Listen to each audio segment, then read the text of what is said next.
Bonjour à toutes et à tous, bienvenue sur Psychotips. Aujourd'hui, nous allons parler des parasomnies. Ce sont des troubles moteurs qui surviennent durant le sommeil.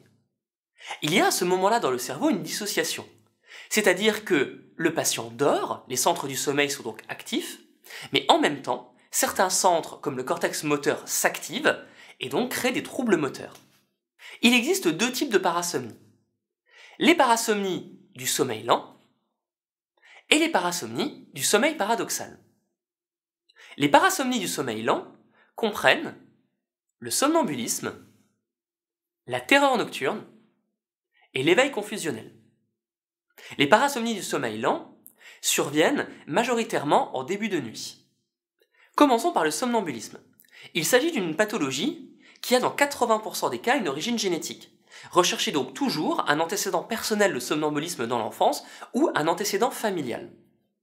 Le somnambulisme est un trouble moteur complexe, c'est-à-dire que le patient sort du lit, ce point est très important, et va réaliser une activité élaborée, faire la cuisine, marcher, voire prendre la voiture.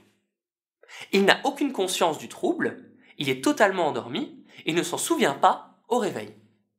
Le somnambulisme est favorisé par le stress, la privation de sommeil, l'alcool et les bruits durant la nuit.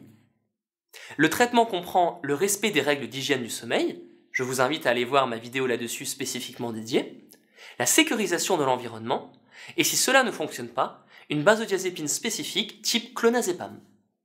La terreur nocturne est très fréquente chez l'enfant et a tendance à s'estomper avec l'âge. Elle comprend un cri avec une hyperactivation du système nerveux autonome, c'est-à-dire des pleurs, des sueurs et de la peur sur le visage.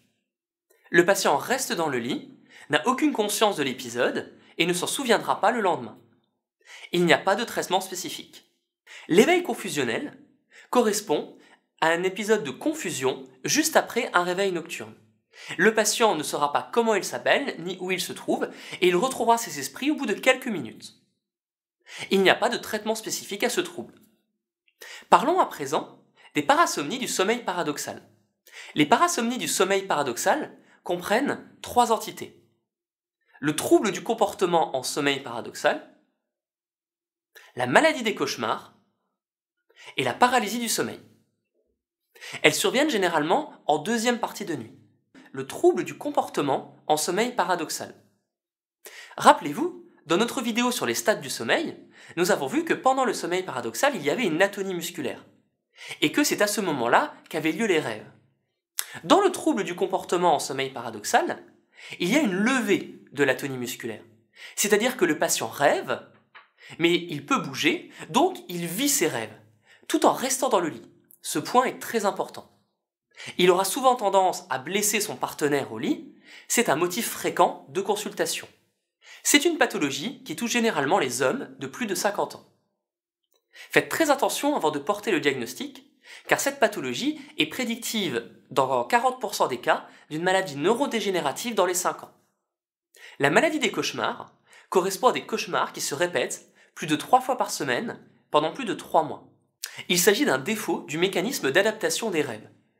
Nous en discuterons plus longuement dans une vidéo spécialement dédiée là-dessus. La paralysie du sommeil survient au moment du réveil, après une sieste ou le matin. Rappelez-vous, nous avons vu que pendant le sommeil paradoxal, il y a une atonie musculaire.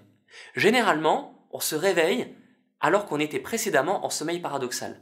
Une petite structure qu'on nomme le locus coeruleus dans le mésencéphale est responsable de la levée de l'atonie musculaire lorsqu'on se réveille. Il existe dans la paralysie du sommeil un temps de latence, de quelques secondes à quelques minutes. C'est-à-dire que l'individu va être éveillé, conscient, mais il est toujours immobilisé par l'atonie musculaire. Il n'y a pas de traitement spécifique. Dans les cas graves, quand cela survient trop fréquemment, on peut mettre en place certains antidépresseurs à faible dose. Je vous souhaite bon courage dans vos révisions et à très bientôt sur Psychotips.